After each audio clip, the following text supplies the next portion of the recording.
Hi friends, welcome to Soumya's cooking channel. ನಾನು ನಾಳೆ ಇಡ್ಲಿ ಮಾಡಬೇಕಾಗಿತ್ತು, ಹಾಗಾಗಿ ಇವತ್ತು ನಾನು ನೆನೆಸಿಟ್ಕೋತಾ ಇದ್ದೀನಿ. 2 ಗ್ಲಾಸ್ ಅಕ್ಕಿ ತೊಗೊಂಡಿದ್ದೀನಿ. ನಾನು ಏನು ತೋರಿಸ್ತಾ ಇದ್ದೀನಿ ಆ ಗ್ಲಾಸಲ್ಲಿ ರೇಷನ್ ಅಕ್ಕಿನೇ ನಾನು ತೊಗೊಂಡಿರೋದು. ಅದೇ ಗ್ಲಾಸಲ್ಲಿ ಇವಾಗ ನಾನು 1 ಗ್ಲಾಸಷ್ಟು ಉದ್ದಿನಬೇಳೆ ತೊಗೋತಾ ಇದ್ದೀನಿ. ನೀಟಾಗಿ ಎಲ್ಲನೂ ವಾಶ್ ಮಾಡಿ ತೊಳೆದಿಟ್ಕೋತೀನಿ. ಉದ್ದಿನಬೇಳೆ 1 ಗ್ಲಾಸಷ್ಟು ತೊಗೋಬೇಕು. ಕಡಿಮೆ ತೊಗೊಂಡ್ರೆ ಸ್ವಲ್ಪ ಇಡ್ಲಿ ಗಟ್ಟಿ ಆಗಿಬಿಡುತ್ತೆ. ಹಾಗೆ 1 ಸ್ಪೂನಷ್ಟು ಮೆಂತ್ಯ ಕೂಡ ನಾನು ತೊಗೊಂಡಿದ್ದೀನಿ. ಎಲ್ಲ ನೀಟಾಗಿ ವಾಶ್ ಮಾಡಿ ಈಗ ಇದನ್ನು ಒಂದು 6 ಅವರ್ಸು ನೆನೆಸಿಟ್ಬಿಡ್ತೀನಿ. ಅದು ಚೆನ್ನಾಗಿ ನೆಂದಷ್ಟು ಇಡ್ಲಿನ ನಾವು ಸ್ಮೂತಾಗಿ ನೀಟಾಗಿ ರುಬ್ಕೋಬೋದು. ಹಾಗಾಗಿ ಇವಾಗ ಚೆನ್ನಾಗಿ ನೆಂದಿದೆ. ಅದನ್ನು ಇವಾಗ ನಾನು ಒಂದು ಮಿಕ್ಸಿ ಜಾರ್ಗೆ ಹಾಕಿ ರುಬ್ಕೋತಾ ಇದ್ದೀನಿ. ಇದಕ್ಕೆ ನಾನು ಸ್ವಲ್ಪ ಅನ್ನ ಆ್ಯಡ್ ಮಾಡ್ಕೋತಾ ಇದ್ದೀನಿ. ಏಕೆಂದರೆ ನಾನು ಯಾವುದೇ ಅವಲಕ್ಕಿ ಆಗಲಿ ಇಡ್ಲಿ ಅಕ್ಕಿ ಆಗಲಿ ನಾನು ಯೂಸ್ ಮಾಡಿಲ್ಲ. ಹಾಗಾಗಿ ನಾನು ಅನ್ನ ಸ್ವಲ್ಪ ಯೂಸ್ ಮಾಡ್ಕೋತಾ ಇದ್ದೀನಿ. ಚೆನ್ನಾಗಿ ಬರುತ್ತೆ, ಏನೂ ಅಂಟಲ್ಲ. ಇಡ್ಲಿ ಕೂಡ ತುಂಬ ಸ್ಮೂತಾಗಿ ಕೂಡ ಬರುತ್ತೆ. ಹಾಗಾಗಿ ಇವಾಗ ನಾನು ಇಡ್ಲಿ ಹಿಟ್ಟನ್ನ ಚೆನ್ನಾಗಿ ರುಬ್ಕೋತಾ ಇದ್ದೀನಿ. ಅಂದರೆ ಇಡ್ಲಿಗೆ ಅಂದರೆ ನಾವು ದೋಸೆಗೆ ರುಬ್ಬೋ ಥರ ನುಣ್ಣಗೆ ರುಬ್ಬಾರ್ದು, ಸ್ವಲ್ಪ ತರಿಯಾಗಿ ಇರಬೇಕು. ಅಂದರೆ ಈ ರವೆ ಇರುತ್ತಲ್ಲ ಆ ಗಾತ್ರದಲ್ಲಿದ್ದರೆ ತೊಂದರೆ ಇಲ್ಲ. ಸೂಜಿ ರವೆ ಬರುತ್ತಲ್ಲ ಆ ಥರ. ಈಗ ಅದನ್ನು ನೀಟಾಗಿ ರುಬ್ಕೊಂಡು ಈಗ ಅದಕ್ಕೆ ಹಾಕೋತಾ ಇದ್ದೀನಿ. ಅದೇ ಜಾರಿಗೆ ನಾನು ಏನು ನೆನೆಸಿಟ್ಕೊಂಡಿದ್ದೆ ಉದ್ದಿನಬೇಳೆ ಮತ್ತು ಮೆಂತ್ಯ, ಅದನ್ನು ಕೂಡ ನಾನು ಇದಕ್ಕೆ ಸೇರಿಸ್ಕೋತಾ ಇದ್ದೀನಿ. ಉದ್ದಿನಬೇಳೆ ಮಾತ್ರ ನೀಟಾಗಿ ನಮ್ಗೆ ಎಷ್ಟು ಸಾಧ್ಯನೋ ಅಷ್ಟು ಚೆನ್ನಾಗಿ ರುಬ್ಕೊಂಡ್ರೆ ಇಡ್ಲಿ ಚೆನ್ನಾಗಿ ಉದುಗ್ ಬರುತ್ತೆ. ಹಾಗಾಗಿ ನಾನು ನೋಡ್ತಾ ಇದ್ರಲ್ಲ, ಈಗ ಅದೇ ಪಾತ್ರೆಗೆ ನಾನು ಏನು ರುಬ್ಬಿಟ್ಕೊಂಡಿದ್ದೆ ಉದ್ದಿನಬೇಳೆ ಅದನ್ನು ಕೂಡ ಇದಕ್ಕೆ ನಾನು ಸೇರಿಸ್ಕೋತಾ ಇದ್ದೀನಿ. ಎರಡನ್ನೂ ಹಾಕಿ ಚೆನ್ನಾಗಿ ಮಿಕ್ಸ್ ಮಾಡ್ಕೋಬೇಕು.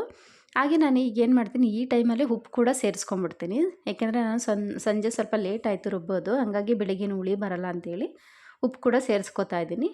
ಇಲ್ಲ ಬೆಳಗ್ಗೆ ಆ್ಯಡ್ ಮಾಡೋರು ಕೂಡ ಹಾಕೋಬೋದು. ನೋಡ್ತಾ ಇದ್ರಲ್ಲ, ಈಗ ನೀಟಾಗಿ ಅದನ್ನ ಕವರ್ ಮಾಡಿ ಇಟ್ಟರೆ ಆಯಿತು. ಈಗ ನೋಡಿ ಬೆಳಿಗ್ಗೆ ಆಯಿತು. ಈಗ ನೋಡಿ ಎಷ್ಟು ಚೆನ್ನಾಗಿ ಉದುಗ್ ಬಂದಿದೆ ಹಿಟ್ಟು ಅಂತ. ನಾನು ಹಾಕಿದ್ದೆ 3/4 ಬಾಕ್ಸ್ ಅಷ್ಟು, ಇವಾಗ ಫುಲ್ ಬಾಕ್ಸ್ ಆಗಿದೆ. ಅದಕ್ಕೆ ನಾನು ಸಾಂಬಾರು ಸಿಂಪಲಾಗಿ ರೆಡಿ ಮಾಡ್ಕೋತಾ ಇದ್ದೀನಿ. ಹೆಸರುಬೇಳೆ ಮತ್ತು ತೊಗರಿಬೇಳೆ ತೊಗೊಂಡಿದ್ದೀನಿ. ಹೆಸರುಬೇಳೆ ಒಂದು 1/4 ಕಪ್ಪು, ತೊಗರಿಬೇಳೆ ಒಂದು ಅರ್ಧ ಕಪ್ಪು ತೊಗೊಂಡಿದ್ದೀನಿ. ಇದು ಅಂದರೆ ನನಗೆ ಸ್ವಲ್ಪ ಮಧ್ಯಾಹ್ನಕ್ಕೂ ರೈಸ್ಗೂ ಸಾಂಬಾರಿಗೂ ಆಗುತ್ತೆ. ಹಾಗಾಗಿ ಮತ್ತು ನಾನು ಇದಕ್ಕೆ 2 ಮೀಡಿಯಮ್ ಸೈಜ್ ಟೊಮೊಟೊ ಕೂಡ ತೊಗೊಂಡಿದ್ದೀನಿ. ಈಗ ಚೆನ್ನಾಗಿ ಅದನ್ನು ಬೇಳೆಗಳನ್ನ ವಾಶ್ ಮಾಡಿ ನೀರು ಹಾಕೋ ಇಟ್ಕೋತಾ ಇದ್ದೀನಿ. 2 ಟೊಮೊಟೊ ನಾನು ಯಾಕೆಂದರೆ ಹುಣಸೆಹಣ್ಣು ಹಾಕಲ್ಲ ನಾನು, ಹಂಗಾಗಿ 2 ಟೊಮೊಟೊ ಹಾಕ್ತಾಯಿದ್ದೀನಿ. ಹುಣಸೆಹಣ್ಣು ಹಾಕೋರು 1 ಟೊಮೊಟೊ ಯೂಸ್ ಮಾಡಿ, ಇನ್ನು ಸ್ವಲ್ಪ ನೀವು ಹುಣಸೆಹಣ್ಣು ಬೇಕಾದರೆ ಯೂಸ್ ಮಾಡ್ಕೋಬೋದು. ಈಗ ನಾನು ಅದನ್ನೆಲ್ಲ ಟೊಮೊಟೊ ಎಲ್ಲ ನೀಟಾಗಿ ಕಟ್ ಮಾಡಿ ಅದಕ್ಕೆ ಹಾಕೋತಾ ಇದ್ದೀನಿ. ಈಗ ಅದಕ್ಕೇ ನಾನು ಸ್ವಲ್ಪ ಅರಶಿನ ಕೂಡ ಸೇರಿಸ್ಕೋತೀನಿ. ಒಂದು 1/4 ಸ್ಪೂನಷ್ಟು ಅರಶಿನ ಸೇರಿಸ್ಕೋತೀನಿ. ಹಾಗೆ ಒಂದು 5ರಿಂದ 6 ಕರಿಬೇವಿನ ಎಲೆ, ಹಾಗೆ 1 ಸ್ಪೂನಷ್ಟು ಎಣ್ಣೆ, ಇದನ್ನೆಲ್ಲ ಹಾಕಿ ನೀಟಾಗಿ ಮಿಕ್ಸ್ ಮಾಡಿ ಇವಾಗ ನಾನು ಕುಕ್ಕರ್ನ ಒಲೆ ಮೇಲಿಟ್ಟು ಒಂದು 4ರಿಂದ 5 ವಿಸಲ್ ತೊಗೋತೀನಿ.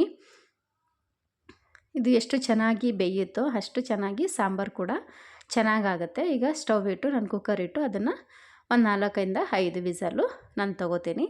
ಅಷ್ಟೊತ್ತಿಗೆ ನಾನು ಇದು ಕುಕ್ಕರೆಲ್ಲ ಕೂಗಿ ರೆಡಿ ಆಗೋಷ್ಟೊತ್ತಿಗೆ ನಾನು ಇಡ್ಲಿಗೂ ಕೂಡ ಇಟ್ಕೊಂಬಿಡ್ತೀನಿ ಇನ್ನೊಂದು ಒಲೆಯಲ್ಲಿ. ಆವಾಗ ನಮಗೆ ಬೇಗ ಬ್ರೇಕ್ಫಾಸ್ಟ್ ಆಗಿಬಿಡುತ್ತಲ್ಲ. ಸೊ ಹಾಗಾಗಿ ಹಿಂಗೆ ಆದರೂ ಇಡ್ಲಿ ಬೇಯೋದಕ್ಕೂ ಒಂದು 10 ನಿಮಿಷ ಬೇಕು. ಅಷ್ಟರೊಳಗೆ ನನಗೆ ಸಾಂಬಾರು ಕೂಡ ಆ ಕಡೆ ರೆಡಿ ಆಗಿಬಿಡುತ್ತೆ. ಈಗ ನೋಡ್ತಾ ಇದ್ದೀರಲ್ಲ, ಇಡ್ಲಿ ತಟ್ಟೆಗಳು ತೊಗೊಂಡಿದ್ದೀನಿ. ನಾನು ಇದಕ್ಕೇನು ಬಟ್ಟೆಗಳಾಗಲಿ ಪೇಪರ್ ಆಗಲಿ ನಾನು ಏನು ಯೂಸ್ ಮಾಡ್ತಾಯಿಲ್ಲ. ನಾನು ಆಯಿಲ್ ಮಾತ್ರ ಹಾಕೋತಾ ಇದ್ದೀನಿ. ಆಯಿಲ್ ಹಾಕಿ ನೀಟಾಗಿ ಅದನ್ನು ಎಲ್ಲ ಕಡೆ ಸ್ಪ್ರೆಡ್ ಮಾಡಿ ಅದಕ್ಕೆ ಹಿಟ್ಟು ಹಾಕ್ಕೊಂಡ್ರೆ ಆಯಿತು. ಏನೂ ಅಂಟೋದಿಲ್ಲ, ಚೆನ್ನಾಗಿ ಬರುತ್ತೆ ಕೂಡ. ನಮ್ಗೆ ಎಷ್ಟು ಅಳತೆ ಬೇಕೋ ಅಷ್ಟು ಹಾಕ್ಕೊಂಡು ಇವಾಗ ನಾನು ಇಡ್ಲಿ ಪಾತ್ರೆಗೆ ಎಲ್ಲನೂ ಇಟ್ಕೋತಾ ಇದ್ದೀನಿ. ಈಗ ನಾನು ಅದನ್ನು ಲಿಡ್ ಕ್ಲೋಸ್ ಮಾಡಿ ನೀಟಾಗಿ ಒಂದು 10 ನಿಮಿಷ ಬೇಯಕ್ಕೆ ಬಿಟ್ಬಿಡ್ತೀನಿ. ಈ ಕಡೆ ಸಾಂಬಾರು ಕೂಡ ನನಗೆ ಕುಕ್ಕರ್ ಕೂಡ ಆರಿ ರೆಡಿಯಾಗಿದೆ. ನೋಡ್ತಾ ಇದ್ದೀರಲ್ಲ ಎಷ್ಟು ಚೆನ್ನಾಗಿದಾಗಿದೆ. ಈಗ ಅದನ್ನು ನೀಟಾಗಿ ಸ್ಮ್ಯಾಶ್ ಮಾಡ್ಕೋತಾ ಇದ್ದೀನಿ. ಈಗ ಅದಕ್ಕೆ ನಾನು ಸ್ಟವ್ ಹಚ್ಚಿ, ನಾನು ಖಾರ ಏನು ಯೂಸ್ ಮಾಡಿರಲಿಲ್ಲ. ಇವಾಗ ನಾನು ಸಾಂಬಾರು ಪುಡಿ ಏನು ನಾವು ಸಾಂಬಾರಿಗೆ ಯೂಸ್ ಮಾಡ್ತೀವಿ ಡೈಲಿ, ಅದೇ ಸಾಂಬಾರು ಪುಡಿನೇ ನಾನು ಇದಕ್ಕೆ ಸಾಂಬಾರಿಗೆ ಯೂಸ್ ಮಾಡ್ಕೋತಾ ಇದ್ದೀನಿ. ನಾನು 1.5 ಸ್ಪೂನಷ್ಟು ಹಾಕೋತಾ ಇದ್ದೀನಿ. ಅದನ್ನೆಲ್ಲ ನೀಟಾಗಿ ಮಿಕ್ಸ್ ಮಾಡಿ ಸ್ವಲ್ಪ ಗಟ್ಟಿ ಅನ್ನಿಸ್ತು, ಹಾಗಾಗಿ ನಾನು ಸ್ವಲ್ಪ ನೀರು ಕೂಡ ಆ್ಯಡ್ ಮಾಡಿಕೊಂಡೆ.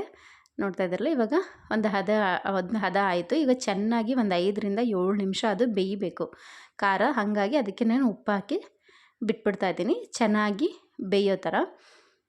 ನೋಡ್ತಾ ಇದ್ದೀರಲ್ಲ, ನೀಟಾಗಿ ಮಿಕ್ಸ್ ಮಾಡಿದೆ. ಇವಾಗ ಬೆಂದಿದೆ ನೀಟಾಗಿ. ಇವಾಗ ನಾನು ಇದಕ್ಕೆ ಒಂದು ಲಾಸ್ಟಾಗಿ ಒಗ್ಗರಣೆ ಕೊಟ್ಕೋತೀನಿ. ಇಷ್ಟು ಮಾಡಿದ್ರೆ ಸಾಕು, ಸಾಂಬಾರು ಕೂಡ ರೆಡಿ ಆಗುತ್ತೆ. ನಾನೀಗ ಒಂದು ಪಾತ್ರೆ ಇಟ್ಕೊಂಡು ಅದಕ್ಕೆ 1 ಸ್ಪೂನಷ್ಟು ಆಯಿಲ್ ಕೂಡ ಸೇರಿಸ್ಕೋತಾ ಇದ್ದೀನಿ. ಆಯಿಲು ಇದಕ್ಕೆ ನಾನು ಏನೇನು ತೊಗೊಂಡಿದ್ದೀನಿ ಒಗ್ಗರಣೆಗೆ ಅಂದರೆ, 1 ಈರುಳ್ಳಿ ಮೀಡಿಯಮ್ ಸೈಜ್ದು, ಹಾಗೆ ಕರಿಬೇವಿನ ಸೊಪ್ಪು, 2 ಒಣಗಿದ ಮೆಣಸಿನ್ಕಾಯಿ, ಕೆಂಪು ಮೆಣಸಿನ್ಕಾಯಿ ಅಂತೀವಲ್ಲ ಅದು, ಹಾಗೆ ಹಿಂಗು, ಸಾಸಿವೆ ಒಗ್ಗರಣೆಗೆ, ಹಾಗೆ ಲಾಸ್ಟಲ್ಲಿ ಸ್ವಲ್ಪ ಕೊತ್ತಂಬರಿ ಸೊಪ್ಪು. ಇವಾಗ ಎಣ್ಣೆ ಕಾದಿದೆ, ಸಾಸಿವೆ ಹಾಕ್ಕೋತಾ ಇದ್ದೀನಿ. ಅದಕ್ಕೇ ಕರಿಬೇವು ಮತ್ತು ಮೆಣಸಿನ್ಕಾಯಿ ಹಾಗೆ ಹಿಂಗು ಮತ್ತು ಈರುಳ್ಳಿ ಏನೇನು ತೊಗೊಂಡಿದ್ದೆ ಒಗ್ಗರಣೆಗೆ ನಾನು ಅದನ್ನೆಲ್ಲ ಸೇರಿಸ್ಕೋತಾ ಇದ್ದೀನಿ.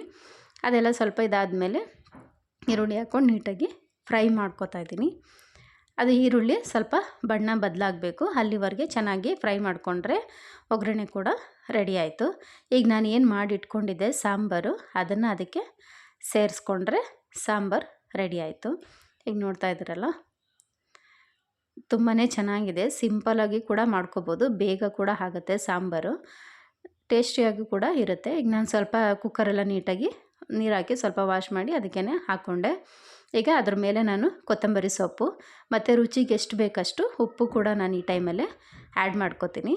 ತುಂಬಾ ಚೆನ್ನಾಗಿದೆ. ಮತ್ತು ಈ ಕಡೆ ನಾನು ಸಾಂಬಾರು ಕುದಿಯೋಷ್ಟೊತ್ತಿಗೆ ಚಟ್ನಿ ಕೂಡ ರೆಡಿ ಮಾಡ್ಕೊಂಬಿಡ್ತೀನಿ. ಕಾಯಿ, ಕಡಲೆ, ಕೊತ್ತಂಬರಿ ಸೊಪ್ಪು, ಮೆಣಸಿನ್ಕಾಯಿ, ಹುಣಸೆಹಣ್ಣು, ಬೆಳ್ಳುಳ್ಳಿ, ಸ್ವಲ್ಪ ಶುಂಠಿ ಇದನ್ನೆಲ್ಲ ಹಾಕಿ ನೀಟಾಗಿ ಒಂದು ಕಾಯಿ ಚಟ್ನಿ ರೆಡಿ ಮಾಡ್ಕೊಂಬಿಡ್ತೀನಿ. ನನಗೆ ಇಡ್ಲಿ ಮತ್ತು ಸಾಂಬಾರು ಆಗೋಷ್ಟೊತ್ತಿಗೆ ಚಟ್ನಿ ಕೂಡ ಈ ಕಡೆ ರೆಡಿ ಆಗಿಬಿಡುತ್ತೆ. ಸೊ ನೋಡ್ತಾ ಇದ್ರಲ್ಲ, ಈ ಕಡೆ ಇಡ್ಲಿನೂ ಆಯಿತು, ನನಗೆ ಸಾಂಬಾರು ಕೂಡ ರೆಡಿ ಆಯಿತು. ಇಡ್ಲಿನೂ ತುಂಬಾ ಸ್ಮೂತಾಗಿ ತುಂಬ ಚೆನ್ನಾಗಿ ಬಂತು. ನಾನು ಏನು ಹೇಳ್ತಿದ್ದೆ ಅಳತೆಯಲ್ಲಿ, ಅಳತೆಯಲ್ಲಿ ಮಾಡಿದ್ರೆ ನಿಜವಾಗ್ಲೂ ತುಂಬ ಚೆನ್ನಾಗಿ ಬರುತ್ತೆ. ನೋಡ್ತಾ ಇದ್ದಾರಲ್ಲ, ಇಡ್ಲಿ ಎಲ್ಲ ಇವಾಗ ರೆಡಿ ಆಯಿತು ಮತ್ತು ಚಟ್ನಿ ಕೂಡ ನನಗೆ ರೆಡಿ ಆಯಿತು, ಹಾಗೆ ಸಾಂಬಾರು ಕೂಡ ರೆಡಿ ಆಯಿತು. ತುಂಬ ಬೇಗನೆ ಅರ್ಧ ಗಂಟೆಲೆಲ್ಲ ಆರಾಮಾಗಿ ಮುಗಿಸ್ಕೊಂಬಿಡ್ಬೋದು. Simple recipe. ನೋಡ್ತಾ ಇದ್ದೀರಾ, ಇಡ್ಲಿ ಮಾತ್ರ ತುಂಬಾ ಸ್ಮೂತಾಗಿ ಬಂದಿದೆ. ನೀವು ಮಧ್ಯಾಹ್ನ ಅಲ್ಲ ಸಂಜೆವರೆಗೆ ಇಟ್ರೂ ಅದು ಗಟ್ಟಿಯಾಗಲ್ಲ, ಚೆನ್ನಾಗಿರುತ್ತೆ. ಹಾಗೆ ನೋಡಿ ಒಳಗಡೆ ಎಷ್ಟು ಗೂಡಾಗಿ ಕಾಣಿಸ್ತಾ ಇದೆ ಅಂತ. ನೋಡಿದ್ರಲ್ಲ ಫ್ರೆಂಡ್ಸ್, ಯಾರಿಗೆಲ್ಲ ಲೈಕ್ ಆಯಿತು ಇಷ್ಟಪಟ್ಟು ಲೈಕ್ ಮಾಡಿ, ಶೇರ್ ಮಾಡಿ, ಸಬ್ಸ್ಕ್ರೈಬ್ ಮಾಡಿ. ನೆಕ್ಸ್ಟ್ ವೀಡಿಯೋದಲ್ಲಿ ಮತ್ತೆ ಸಿಗ್ತೀನಿ ಫ್ರೆಂಡ್ಸ್. Okay, take care.